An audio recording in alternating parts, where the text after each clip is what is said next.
talk to us a little bit about some of those sort of journeys that the sector has faced and some of the changes.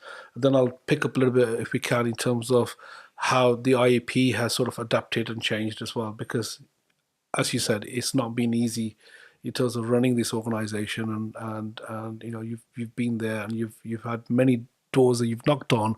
Now, you know, you're going into a sort of a growth and scale up phase, and you're making that difference, but it's a different challenge now. So we'll come back to that second bit, but let's deal with the sector itself and some of those. Yeah, and I think you're absolutely right. And I think we've done quite a bit of work, although there's still a lot more to do around the boom and bust nature of contracting within the sector. I don't particularly like that term, but I think it describes it quite well. Yeah. It's important to state here, though, that the IEP is structurally set up to support anybody that works in employability practice. So notwithstanding those people that work in the public sector in Job Centre Plus.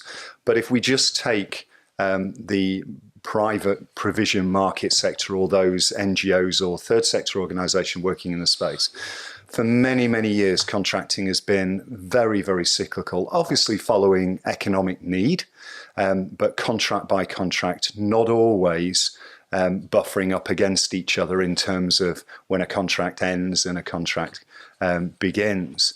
And so what we found in the sector is we've had lots of really, really capable, amazing people who maybe early on weren't trained, or at least were not trained to an institute standard, but are certainly now being.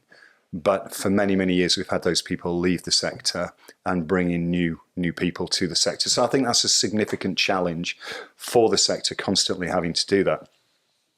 With the restart commissioning, we saw post-pandemic so many very, very new people coming into the sector. And what we found was that those individuals absolutely fundamentally front and center required the occupational competence learning that we could provide. But we also found, really interestingly, because a lot of people haven't been qualified in the sector, is a lot of people that have been working in the sector for a long time were also picking up that learning and getting real benefit, either from certificating or accrediting their knowledge currently, or genuinely and often learning new things. So I think that boom and bust activity has been really, really hard for the sector to absorb, but in essence, that's the nature of where we're at.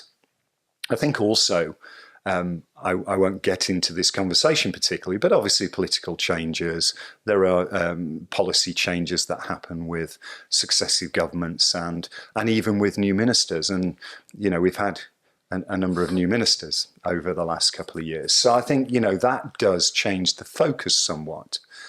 But I think what we have been able to do is to bring alongside a lot of other people and partners in the sector, to bring people together to collaborate really effectively, and partners at the Department for Work and Pensions to somewhat solve some of those challenges together, to at least be in really, really significantly positive dialogue, to talk about the issues, to not be afraid to talk about the issues.